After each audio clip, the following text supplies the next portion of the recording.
selamat datang kembali. Di video kali ini saya akan menjelaskan tentang salah satu kemampuan dalam profesi sekretari adalah dapat menulis memo dalam bentuk bahasa Inggris.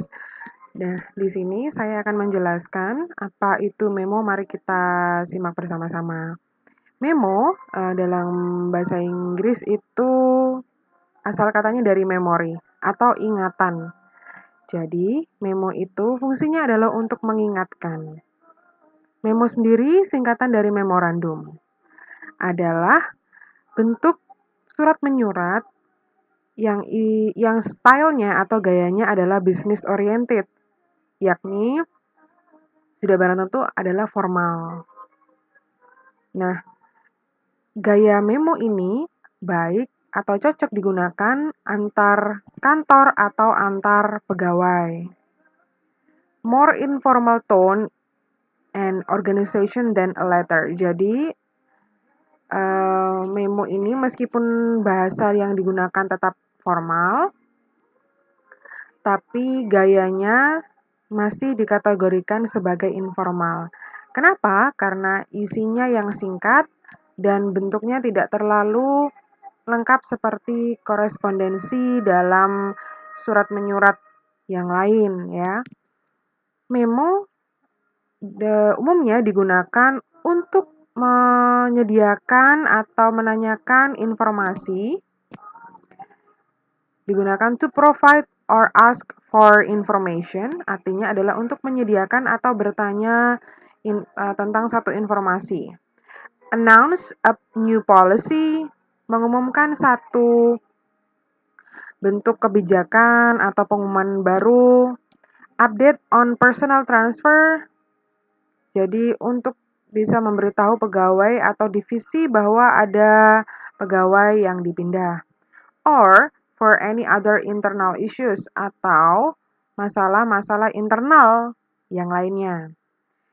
Memos are used in a variety of workplace communication situation. Jadi digunakan untuk bentuk situasi komunikasi yang sangat beragam di tempat kerja. From documentation of procedure and policies to simple announcements, untuk semua yang berbentuk dokumentasi atau prosedur atau bentuk kebijakan yang simple. Below are some common types of memo. Di bawah ini adalah beberapa jenis dari memo. Yang pertama adalah policies atau kebijakan. Isi memo bisa berbentuk berisikan kebijakan, mengganti kebijakan atau membuat kebijakan baru. Yang kedua adalah instruksi. Yang ketiga ada prosedur. Yang keempat adalah pengumuman-pengumuman. Atau yang kelima adalah laporan perjalanan. Umumnya, jika dalam bahasa Indonesia, memo akan berbentuk seperti ini. Ini untuk yang informal. Baik, bisa diperhatikan, ada kata memo, Ananda Ervan, berarti memo ini ditujukan kepada Ananda Ervan. Tolong segera bersihkan ruang tamu dan halaman rumah. Oma dan Opa dari Jakarta akan datang sore ini. Dalam memo ini, pesan yang ditujukan sangat to the point, atau langsung di state.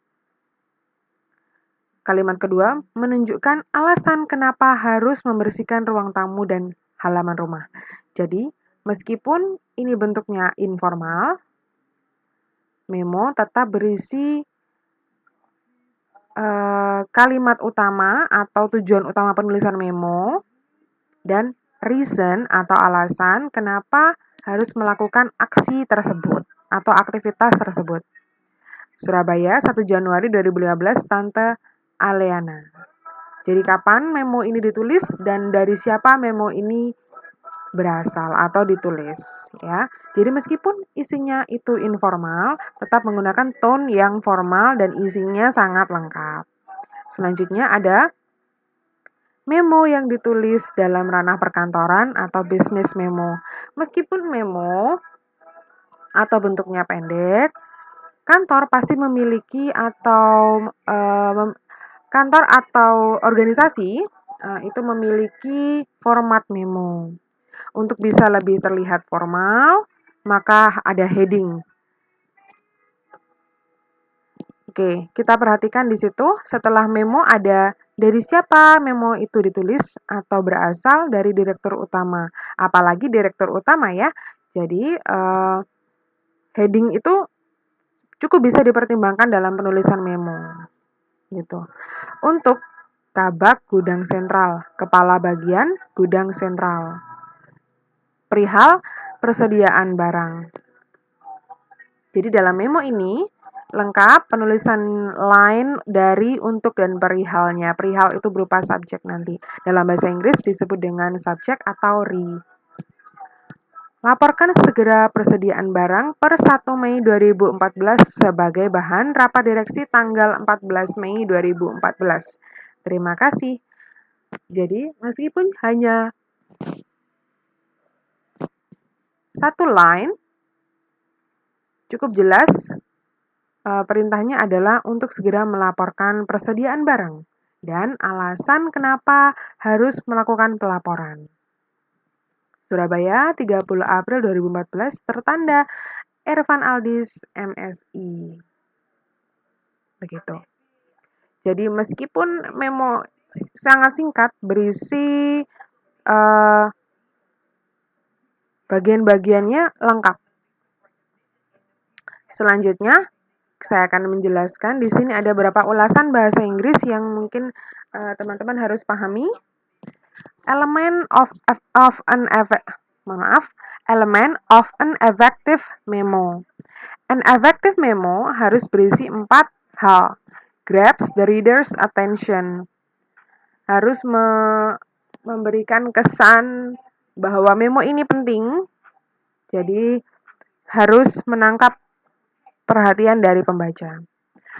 Provides information, make a recommendation, or ask for action. Jadi harus berisi informasi, rekomendasi, dan aksi. Bisa dipilih salah satunya. Namun jika memberikan informasi, harus memberikan alasan. Begitu juga dengan rekomendasi dan aksi yang dilakukan harus memiliki alasan kenapa harus melakukan itu. Support your position or explains benefit to reader. Jadi, kalau meminta dalam sebuah memo, kalau meminta melakukan pembersihan ruangan, mungkin bisa ditambahi bahwa jika ruangan bersih akan terhindar dari penyakit dan lain sebagainya. Mentions next step and deadlines. Jadi, Anda harus memberikan mungkin petunjuk penggunaan, petunjuk langkah, dan kapan aksi atau aktivitas itu terakhir dilakukan atau batas akhir dilakukan. When composing a memo, always take the 4-step approach to writing. 1. Plan what you want to say. Jadi, Anda harus punya draft. Write draftnya, tulis draftnya, lalu revisi draftnya, dan edit sampai akhirnya Anda mendapatkan memo yang efektif. Saya akan menjelaskan ada dua jenis memo. There are two types of memos you might have to write, each with its own organizational format: information, problem solving, persuasion, internal memo proposal. Jadi yang saya sediakan di sini hanya 2, information memo and persuasion memo. Untuk problem solving dan internal memo bisa dimasukkan ke information dan persuasion. Yang pertama, information memo. Jadi hal-hal yang menyangkut information memo itu adalah untuk mengirimkan atau meminta informasi atau bantuan. Paragraf pertama harus berisi main idea atau kalimat utama, lalu Anda langsung menyatakan apa masalahnya atau apa informasinya. Second paragraph, expand on details and analyze the problem.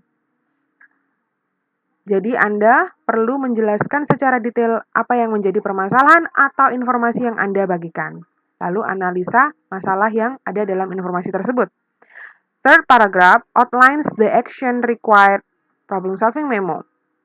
Makes a recommendation, suggests a specific action to improve a situation. When making a recommendation, include not only positive but also the drawbacks and diffuse them yourself.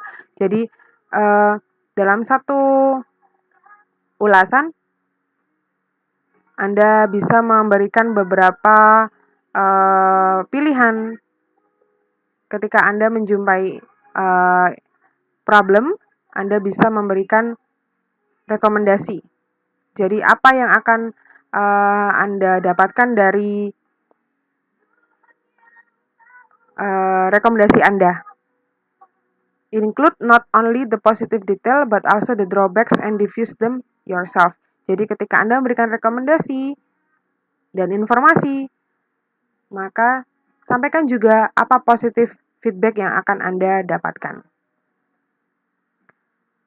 Oke, persuasion memo used to encourage the reader to undertake an action he or she doesn't have to take, to convey suggestion to senior management. Jadi dalam persuasion ini saya gabungkan dengan internal memo proposal. Jadi Anda bisa menyarankan atau encourage the reader untuk mengambil langkah apa yang harus dan tidak harus rekan Anda lakukan. First paragraph begin with an agreeable point. Jadi di paragraf pertama Anda bisa memberikan poin-poin yang bisa atau masuk akal dilakukan dalam mengajak atau mendorong seseorang. Oke. Yang kedua, di second paragraph, introduce the idea, outline, present situation, and stage writer proposal. Jadi dalam mempersuasif orang, Anda perlu memperkenalkan atau memberikan ide-ide apa saja yang harus Anda lakukan.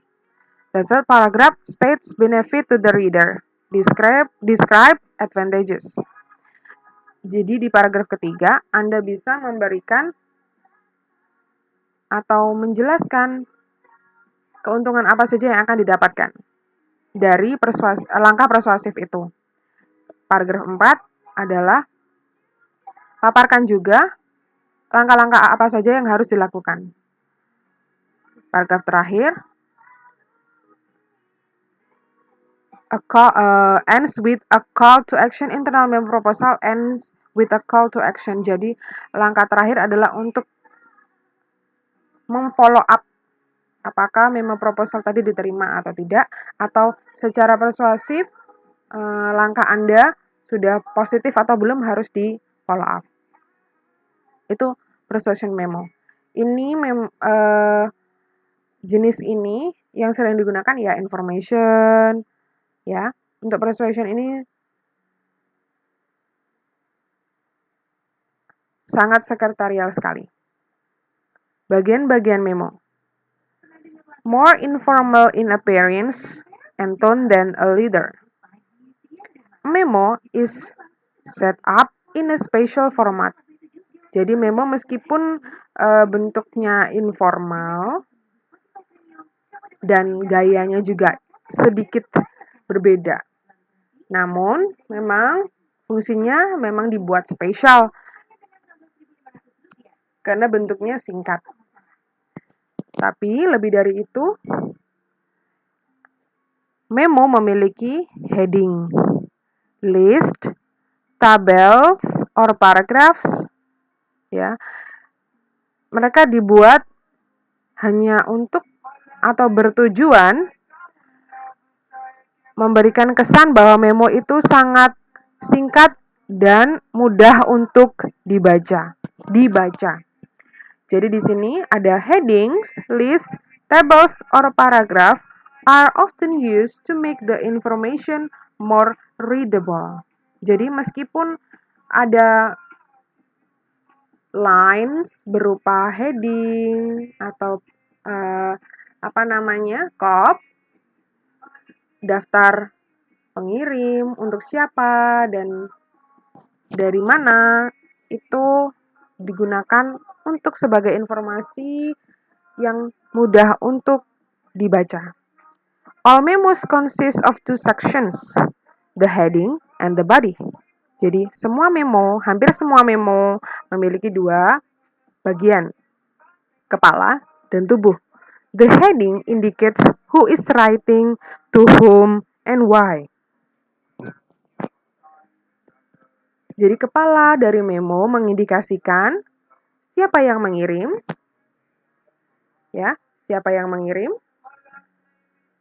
untuk siapa, kapan, dan mengapa dikirim. Mungkin ini mewakili pengirim untuk tanggal dan subjeknya. The heading should include the following parts. Jadi headingnya berisi bagian-bagian ini, ada to, ada from, date, and read. CC itu optional. Kopinya optional. The body of the memo. Ada introduction, statements, arguments, and conclusion. Jadi memo bisa dilihat seperti ini. Ada to, from, date, subject. Oke. Untuk to atau untuk siapa memo ini ditulis, berisi nama untuk siapa saja yang menerima memo. Berisi first and last name and titles or departments of the recipient for formal memos. Jadi berisi nama awal dan nama akhir atau gelar atau departemen yang menerima dari formal memo. Memo untuk para pimpinan, or if everyone on the list does not know each other. Jadi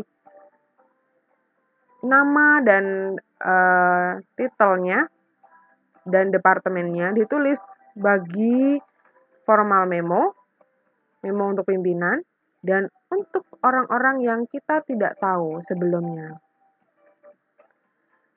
If all recipients know each other's name and position, use just the first initial and last name of each recipient. Kalau Anda sudah mengetahui nama dan posisi atau jabatannya, gunakan first initials and name. Jadi inisialnya saja dan last name-nya ditulis. Can be listed alphabetically or by rank. Jadi bisa ditulis secara alfabet atau by position atau jabatannya. If it's not possible to fit all the names in the two area, use the phrase all public relation officer. Atau semua. Jika tidak memungkinkan untuk menuliskan semua nama, maka di bagian 2 bisa ditulis all public relation officers, ada S-nya ini.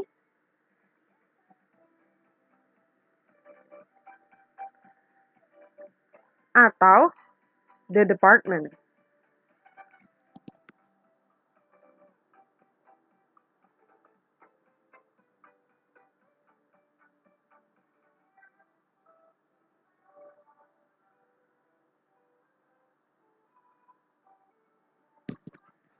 Okay. At the end of the memo, add the word distribution and then list the names of the people who will receive a copy of the memo. Jadi di bagian akhir memo tambahkan distribution. Jadi nanti bisa didistribusikan ke siapa saja atau distribusikan ke siapa saja, ke bagian mana saja. Memo ini harus berakhir kopinya. Arrange the name by rank, department, or alphabetically. Akan lebih rapi dan dapat dibaca dengan mudah kalau Anda menulis nama by position, department, atau secara alfabetik. From, list the name of the writers in the same way the names of recipient. Jadi caranya sama dengan menuliskan to dan from-nya. There is no complementary clause or signature line, but others initial their names on the from line. Jadi tidak ada dear, tidak ada honorable, tidak ada. Jadi tidak ada complementary clause dan signature line dalam menulis from-nya. Sekarang date. List the month, date, and year the memo was written. Anda bisa menggunakan American or British style. Do not use abbreviation. Jadi jangan gunakan singkatan-singkatan. Kalau Desember, ya Desember.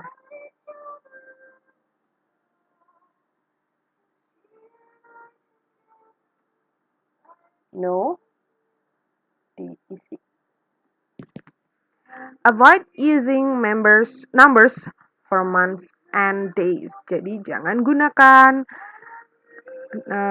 angka untuk bulan dan tanggal.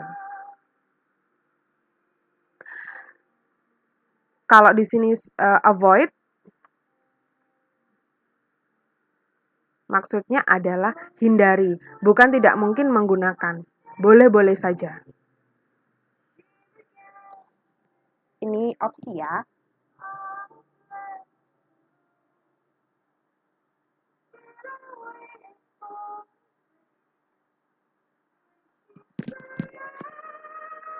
Sekarang re atau subject.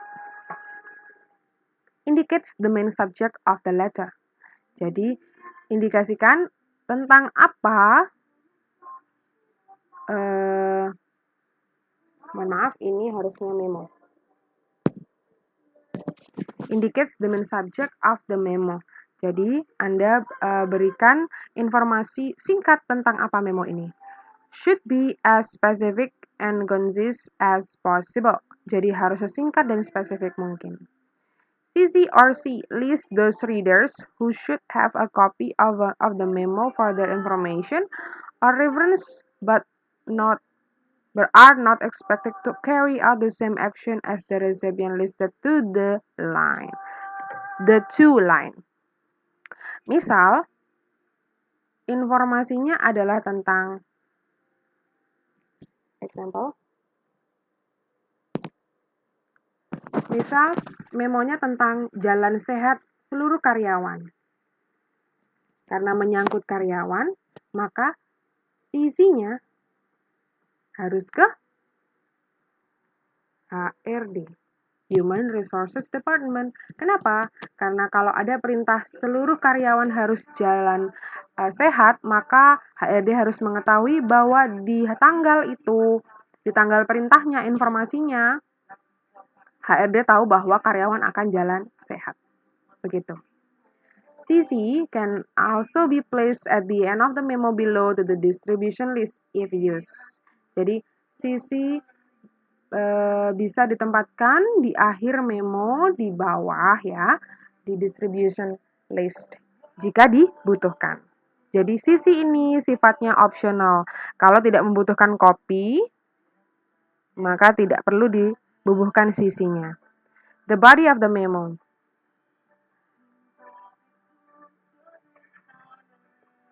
Jadi harus berisi 1. Introduction states the general problem of main idea or main idea. Jadi harus memberikan informasi awal yang paling penting ya, main idea di awal. States the fact, statement of fact. Jadi harus mencantumkan atau membubuhkan fakta atau diskusikan problem or issue. Jadi isinya adalah mungkin reason bisa, fakta-fakta yang dibutuhkan bisa. Seperti tadi contohnya, laporkan pengadaan barang 1 sampai dengan tanggal ini. Titik. Karena laporan akan segera dibutuhkan untuk rapat tahunan. Nah, itu kan faktanya. Argumennya bisa mengikuti di belakang. Jadi, di sini ada kata generally. Saya garis bawahi bahwa umumnya ada 4 bagian. Tapi jika argumen ini tidak diperlukan, maka tidak perlu dituliskan. Tapi jika perlu, maka harus berisi atau menjelaskan importance or relevance of fact. Jadi, apa yang menjadi pentingnya dari melaksanakan tindakan dalam sebuah memo. Oke, yang terakhir adalah summarize the main ideas, suggest or request action. Memo do not have a complementary clause or signature line. Memo end with call to action. Jadi Anda bisa membubuhkan konklusi atau kesimpulan dari main idea jika dibutuhkan ya. Dan tidak ada complementary clause.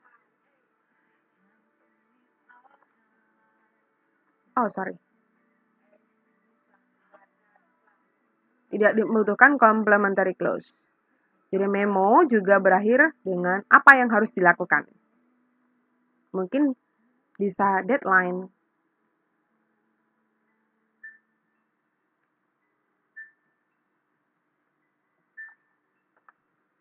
Oke, itu dia dan ini contohnya. Baik, untuk dapat mengasah kemampuan menulis memo, saya juga memberikan teman-teman tugas atau latihan. Anda adalah seorang manajer kantor dan ingin mengingatkan semua orang yang ada di kantor Anda atau divisi Anda untuk membersihkan diri setelah dari kantin atau ruang makan siang. Maksudnya adalah setelah menggunakan lunchroom harus dibersihkan. Oke, the argument atau faktanya adalah there was recently an infestation of cockroaches. Ini faktanya bahwa ada telur kecoa di ruang makan. The building has since been fumigated, but you still require the corporation of staff to prevent a infestation. Jadi di kalimat ketiga ini adalah argumen. Oke. Jadi Anda harus memberikan perintah atau memo atau mengingatkan bahwa perlunya bersih-bersih di lunchroom atau di ruang makan siang. State the purpose of the memo, your reason for sending it. Contohnya, the kind of behavior you have noticed and what action you want taken. Jadi apa yang harus dilakukan dan sikap seperti apa yang harus diperhatikan untuk menjaga kebersihan kantor dari telur kecoa. Baik, sekian dulu dari saya. Jika ada pertanyaan silahkan komen dan mohon dikerjakan latihannya. Terima kasih, selamat belajar.